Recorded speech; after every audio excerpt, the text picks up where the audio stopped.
Todos gostamos de acreditar que somos bons em alguma coisa, talvez até melhores do que a maioria. E em alguns aspectos, talvez sejamos mesmo. Mas aqui vai uma verdade desconfortável. Você provavelmente está enganado sobre o quão bom ou ruim realmente é. Em muitas áreas da sua vida, é bem possível que você esteja se superestimando ou se subestimando. E o mais inquietante, as partes em que você mais se engana são, muitas vezes, aquelas em que você tem mais certeza. O nome disso tem peso de estudo científico, mas a essência é simples e devastadora. O efeito Dunning-Kruger. Um fenômeno psicológico que mostra como as pessoas menos competentes são justamente as mais confiantes, porque não têm nem as ferramentas para perceber o quanto não sabem. É sobre isso que vamos falar. Sobre um inimigo invisível que se esconde dentro de nós, sobre como a ignorância, quando não reconhecida, vira arrogância, e como a sabedoria, ao contrário do que parece, se veste de silêncio, dúvida e humildade.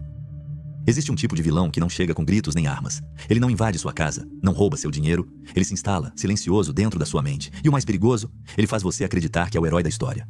Esse vilão se chama ignorância, mas não qualquer ignorância. Não é aquela que diz, eu não sei. É a que grita, eu tenho certeza. É a ignorância que se fantasia de conhecimento, que confunde confiança com competência, que enxerga dúvida como fraqueza. O efeito Dunning-Kruger é a armadilha perfeita. Quanto menos você sabe, mais você acredita que sabe. Porque para reconhecer sua própria incompetência, seria preciso uma habilidade que você ainda não tem. É como tentar ver o mundo com os olhos vendados e jurar que ele é escuro só porque você não enxerga. Imagine um homem invadindo 2 bancos em plena luz do dia.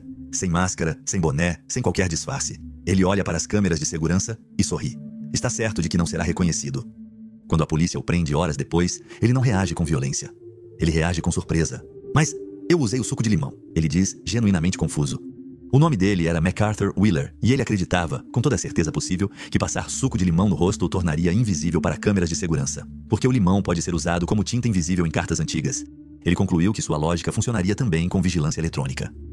Na época, Wheeler ficou chocado com sua prisão e insistiu que sua estratégia de suco de limão tinha funcionado. Ele até realizou um teste com uma câmera antes do crime, mas a polícia acredita que ele pode ter interpretado mal os resultados. De acordo com a polícia, o teste feito por Wheeler pode ter sido fruto de um filme estragado, má utilização da câmera ou mesmo alguma mudança no posicionamento da máquina na hora do clique. Essa história real chegou aos ouvidos de David Dunning, professor de psicologia social na Universidade Cornell. Ele ficou obcecado com uma única pergunta: como alguém pode estar tão errado e ainda assim tão certo de que está certo? Dunning se uniu a seu aluno Justin Kruger. Juntos eles desenharam uma série de experimentos para testar uma hipótese ousada, que a incompetência severa não apenas nos impede de acertar, ela também nos cega para o próprio erro. E o que descobriram foi tão chocante quanto Wheeler esfregando limão no rosto. Quanto menos uma pessoa sabe, mais ela acredita que sabe. E quanto mais ela sabe, mais ela percebe o quanto ainda ignora. Eles recrutaram participantes e aplicaram testes de humor, lógica e gramática. Após cada teste, pediram que os voluntários avaliassem sua própria performance e também estimassem como haviam se saído em comparação aos demais. O resultado foi alarmante. Os piores desempenhos vieram acompanhados das maiores autoconfianças. Não apenas erravam mais, elas acreditavam que tinham ido muito bem. Os melhores participantes, por outro lado, subestimavam suas respostas. Achavam que os outros também haviam acertado tanto quanto eles. Ou seja, quanto mais sabiam, mais humildes se tornavam. E quanto menos sabiam, mais certos estavam de suas verdades. Era a confirmação de algo que Bertrand Russell já dizia décadas antes. O problema da humanidade é que os estúpidos estão cheios de certezas, enquanto os inteligentes estão cheios de dúvidas. A ignorância atrevida é o vilão invisível da nossa era. E talvez o mais trágico seja isso. Quanto mais forte ela se torna, mais ela silencia a voz da dúvida, aquela que poderia nos salvar. O caso de MacArthur não foi apenas um crime mal planejado. Foi um símbolo de um fenômeno humano universal. Porque, de certa forma, todos nós já passamos suco de limão na cara em algum momento da vida, achando que sabíamos mais do que sabíamos. Visualize este gráfico. No eixo horizontal, o quanto você realmente sabe sobre um assunto. No eixo vertical, o quanto você acha que sabe.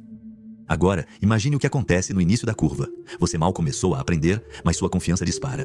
Esse pico é conhecido como o Monte da Estupidez, o ponto onde a ignorância é tão profunda que se confunde com iluminação. É lá que nascem os especialistas de WhatsApp, os autodeclarados gênios do churrasco. Gente que leu uma manchete e virou epidemiologista. Assistiu a um documentário e virou economista. A confiança sobe mais rápido que o conhecimento, e o resultado é um ego inflado flutuando sobre um solo vazio. Mas então, algo acontece. Você continua estudando, vai além do superficial, e começa a perceber que o assunto é mais complexo do que parecia. É aí que você despenca do monte e cai no vale da desesperança. O momento em que você começa a ver o tamanho real daquilo que não sabe. É doloroso, humilhante até, mas é também o início da sabedoria.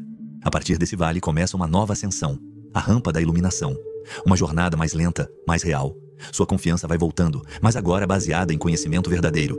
Você começa a dominar a matéria, mas nunca mais com a arrogância do início, porque agora você sabe o que não sabe, e isso muda tudo. O gráfico do efeito Dunning-Kruger não é apenas uma imagem didática, é um espelho. Mostra que o problema não é estar no monte ou no vale, é achar que já chegou ao topo, quando ainda está na base da montanha. E pior, quanto mais alto você grita lá de cima, menos ouve os que estão tentando te alertar aqui de baixo. Agora, vamos explorar onde esse efeito se esconde no dia a dia, nas vozes mais altas e mais vazias que estamos ouvindo a todo momento.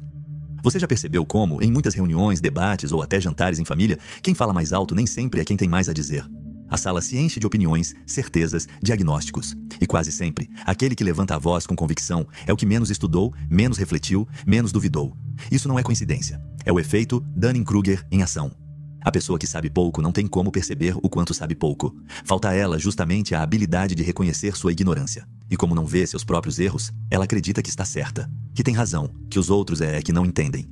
Enquanto isso, os mais preparados hesitam, pesam cada palavra, sabem que o mundo é complexo demais para respostas fáceis, e por isso se calam. Na prática, isso significa que muitas vezes somos guiados pelos mais confiantes, não pelos mais competentes.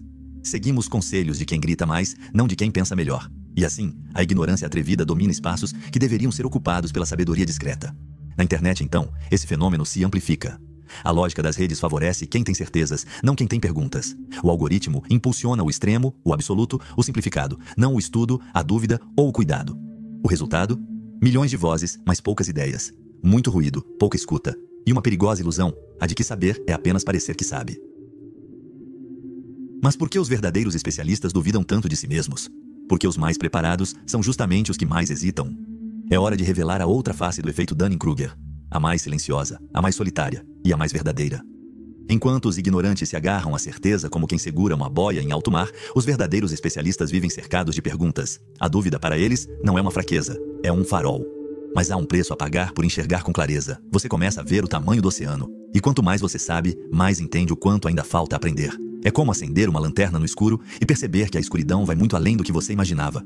É por isso que os sábios duvidam de si mesmos, porque eles já exploraram o suficiente para saber que o mundo não cabe em fórmulas prontas, que cada certeza vem acompanhada de uma série de talvez.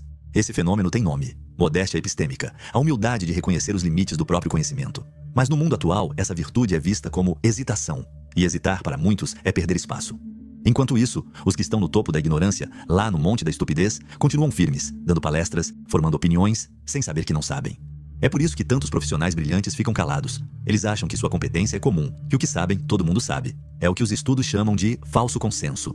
Os melhores subestimam o próprio valor porque acham que todos os outros estão no mesmo nível.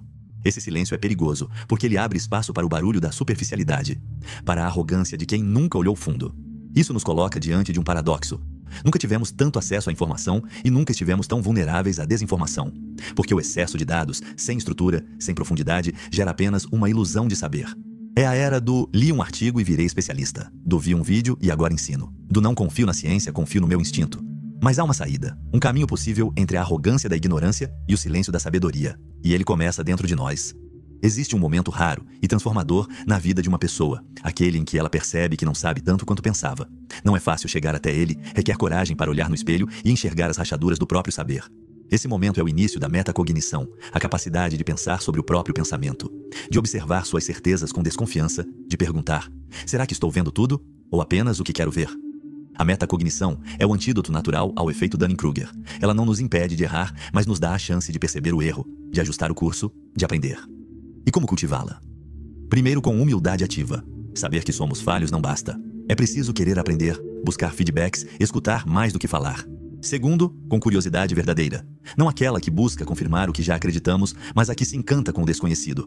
A que pergunta, não para vencer um debate, mas para entender melhor. Terceiro, com exposição à diferença. Cercar-se apenas de vozes que pensam igual a nós é confortável e perigoso. O confronto respeitoso com outras visões é o que expande a consciência. E por fim, com tempo de silêncio. O mundo grita por respostas rápidas, mas sabedoria exige pausa, exige o espaço onde a dúvida possa respirar. A boa notícia: a ciência mostra que quando uma pessoa incompetente começa a aprender de verdade, ela não apenas melhora sua performance, ela também começa a reconhecer suas falhas. Ela deixa de ser vítima do efeito Dunning-Kruger.